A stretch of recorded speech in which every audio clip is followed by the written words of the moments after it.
Now on WSAV First News at 4, an NFL player remains in a hospital after suffering cardiac arrest on the field. Tonight, we are hearing from someone who witnessed his collapse. I am running for re-election as mayor of the greatest city on earth. Mayor Van Johnson says he wants to keep his job. We have details on his re-election bid. Plus, Georgia's new gun laws now in effect. We are on your side with what it means for you. It's 4 o'clock on WSAV, on your side. Now, WSAV presents First News at 4. Good afternoon, everyone. I'm Edward Moody. Thank you for joining us. Tina has the night off. Buffalo Bills player Damar Hamlin remains sedated and in critical condition after suffering cardiac arrest and collapsing on the field during last night's game in Cincinnati. Maggie Vespa joins us now with the latest from outside the hospital where Hamlin's being treated. The Buffalo Bills now saying that Damar Hamlin is inside the Cincinnati hospital in critical condition, sedated. All of this, the team says, as a result of cardiac arrest on the field last night. And of course, that terrifying ordeal playing out in the middle of Monday Night Football. We saw players on the field openly weeping and consoling each other. We saw fans in the stands just largely stunned and silent for several minutes on end, only really applauding when Hamlin was taken out of the stadium on a stretcher later in the game. And of course, actually speaking of the game, the NFL, of course, in a rare move, postponing the game entirely. Overnight, the show of support and the just outpouring of love online has been staggering, including from T. Higgins, the Cincinnati Bengals player who collided with Hamlin just before Hamlin collapsed. Higgins tweeting that his thoughts and prayers are with Hamlin and his family. And of course, all of this coming amid a lot of conversations about how every single time these players step on the field, they are taking a dire risk. Back to you. One of the people in the stadium last night is no stranger to dangers on the field. Ken Anderson played in the NFL for 16 years and says he saw his fair share of major injuries. From his view, way up in the stands in Cincinnati last night, he says he could tell something was wrong and that football should not be the focus anymore. He wasn't responsive. You don't know how he's going to be. And right then, I'm thinking there's no way they can play this game. Just the emotions that you have a player, not knowing if your teammate is going to live or die, there's no way you can collect yourself and to play a football game. So the correct, move was to postpone the game. Horrified fans and players watched as a medical team worked on Damar Hamlin as he lay on that field. News 3's Andrew Davis talked to local first responders about what was going on in those moments and how you may be able to save a life yourself. Andrew. Well, Edward, that's right. When injuries happen on the football field, seconds can make a difference between a few missed games and a potential major injury or even a tragedy. That's why emergency medical technicians are always on the spot. Every game in Beaufort County, there will be an ambulance and medical personnel on hand just in case. The majority of the time, it's a hamstring or a broken bone they may have to deal with. Never before have we seen a scene like in Cincinnati on Monday. But with reports that EMTs performed CPR in Hamlin for possibly as long as 9 minutes, it proves why they're needed there and the difference their training can make. Time is tissue is an expression that we use in fire and EMS, whether it's an injury or a cardiac situation. Within 4 to 6 minutes, without perfusion to the brain begins to suffer irreversible brain damage. And most people in EMS will tell you we often will get a patient back, we'll get their heart beating again, get a blood pressure, but we can't overcome the injury to the brain and injury to the head, and that all comes down to timing. It is absolutely the compressions on the chest and in essence squeezing the heart, if you will, causing the blood to flow through. And we know even when the heart stops, that 3/4 of the blood still has oxygen in it. So it's critical to move what is there, allow us to get there to bring our oxygen and all the tools that we have. Now, Burton Fire holds citizen classes on CPR twice a month. If you'd like to join, you can contact their department. Or if you happen to live somewhere else, most of the fire stations will hold classes in your area or even be willing to come to your business to do a building-wide training. And while it's not quite as effective, there are also videos on YouTube showing hands-only CPR. They're using the song Staying Alive to help you keep that correct beat.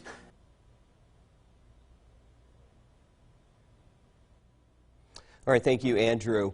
Well, we are taking a closer look now at what potentially happened to Damar Hamlin on that field last night with a local expert. We're joined in studio now by Dr. Randy Botner, an interventional cardiologist from Memorial Health. Thank you for joining us. Thank you for having me. All right, so let's talk about cardiac arrest. It was not a heart attack. There's a difference there, right? Well, there's an absolute difference. A heart attack is where an artery, one of the arteries that feeds the muscle of the heart, blocks off. Now, you can have a cardiac arrest while you're having a heart attack, but that's actually a plumbing problem, blood flow problem to the heart muscle. Damar's problem was a cardiac arrest, a pure electrical problem. Okay. So the heart's a pump, and it pumps the blood to every cell in the body, but it has an electrical system that regulates the function of that pump. All right, so there's been a lot of talk today, people speculating what happened, and they're mentioning something called a commotio cordis. Yeah, commotio cordis. Commotio cordis. Right. What is that? Well, as it sounds, cordis is the Latin word for heart, and commotio sounds like commotion, and so it's an electrical disturbance, electrical storm of the heart. In his case, what it is this specific type of electrical disturbance is precipitated by blunt force injury to the chest. Yeah. But not so bad that the heart itself is injured, but at just the very correct moment in the electrical cycling of the heart. And what it does is it causes the heart to then fibrillate, which means that the heart vibrates. And once the heart starts to vibrate, it's no longer pumping. So I hear that this is rare, but it can happen, especially in sports, but not often football, right? No, it's rare in football. Yeah. It's actually more common in sports like baseball or hockey or lacrosse, where you have a high-velocity projectile that's solid and hard, hits the chest right above the heart, and if it hits it at just the right moment in the electrical cycle, it triggers this ventricular fibrillation, which is complete absence of any contractile activity of the heart. The heart stops pumping, and there's no blood flow. And it's important to say at this time, this is speculation. We don't know that this happened. We don't, but I mean, there's almost nothing else that could have happened there other than that. He could have some other underlying congenital heart problems that nobody knew about previously, and they'll check him out for all of that. But it sounds like commotio cordis. So we just heard from some EMTs. They say that, of course, acting fast is important. CPR is important. If you don't know CPR, I mean, other than calling 911, what can you do? We've heard before, you know, an aspirin. Does that work? No. Well, when someone is in ventricular fibrillation, they have no blood flow. Okay.